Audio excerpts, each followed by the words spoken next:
All right, now let's get into some of this Yeetie. So Don Lemon was arrested by federal authorities, according to his attorney.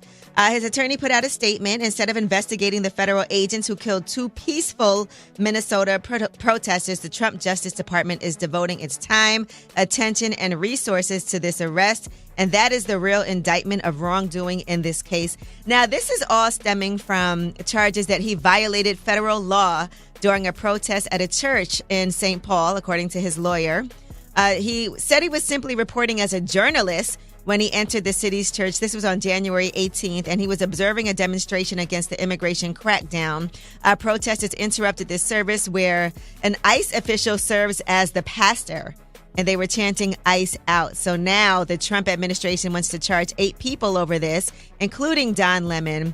But the judge actually approved charges against only 3 of those people and rejected that. So that's kind of the backstory if you want to know what happened. So he was not supposed to be arrested.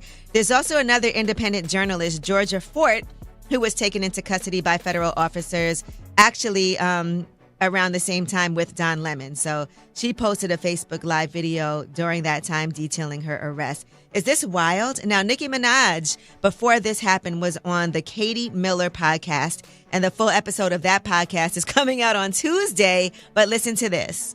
You called for Don Lemon's arrest over his church stunt in Minneapolis. He's since called you racist, unhinged, homophobic, and out of your depth. Anything you'd like to say to Don Lemon? Sucker, stop.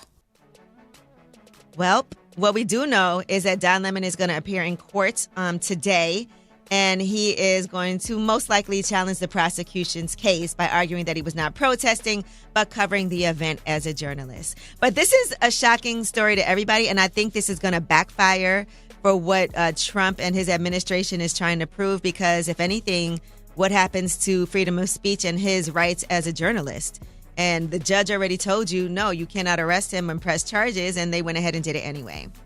All right, Anthony Joshua is speaking out publicly. This is the first time he's spoken since the car crash that happened in Nigeria in December that killed 2 of his really good friends. This was on December 29th.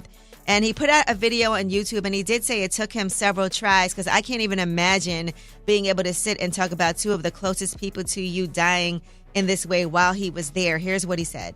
It's tough. It's really tough. Like, they're my brothers. So, yeah, it's a shame. But what can I say?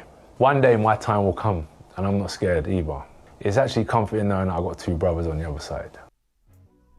Ooh, that is so tough. I can't even imagine. But he did also say that he wanted to show a massive amount of appreciation to the first responders and everybody who rushed to help them, to the doctors and to the nurses and all of that. And he is still going to make sure that he does his part in helping fulfill their legacy and dreams.